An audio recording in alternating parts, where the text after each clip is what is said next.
జై సోమనాథ. సోమనాథ శతకంలోని 12వ శతక పద్యం. రచన తాత్పర్యం సోమనాథ మహర్షుల వారు.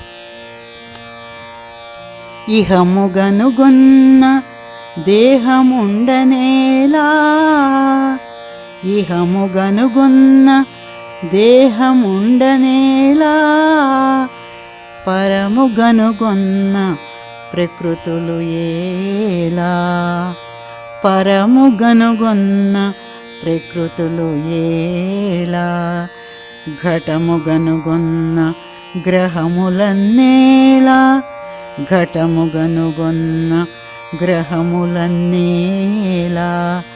తనను గన్నవాడు తత్వజుడు సోమా, తనను గన్నవాడు తత్వజుడు సోమా.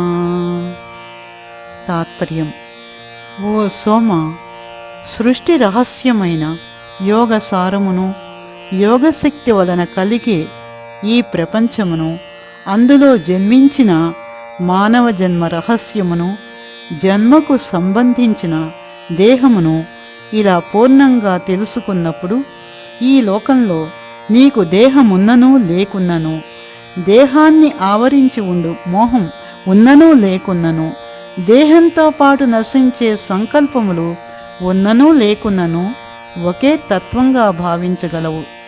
ఈ రహస్యము నీలో ఏకమై యోగానుసంధానముతో లయమై యోగ సారమును, పరతత్వమును తెలుసుకున్నప్పుడు నీవు చూడబడుచున్న జగత్తు, వాటిలోని గ్రహ మండలములు, సర్వలోకములు, వాటన్నిటి పరిమితులు, వాటి ప్రభావములు నిన్ను ఏమీ చేయలేవు, నీకు వర్తించవు.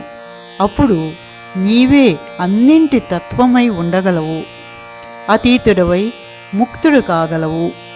మానవ జన్మలో ఈ సదవకాశము ఒక్క యోగ మార్గం ద్వారానే లభించగలదు. ఇలా యోగం యొక్క సత్యము తెలుసుకున్నప్పుడు తానే సత్యము నిత్యమై నిశ్చల తత్వజ్ఞుడు కాగలడు.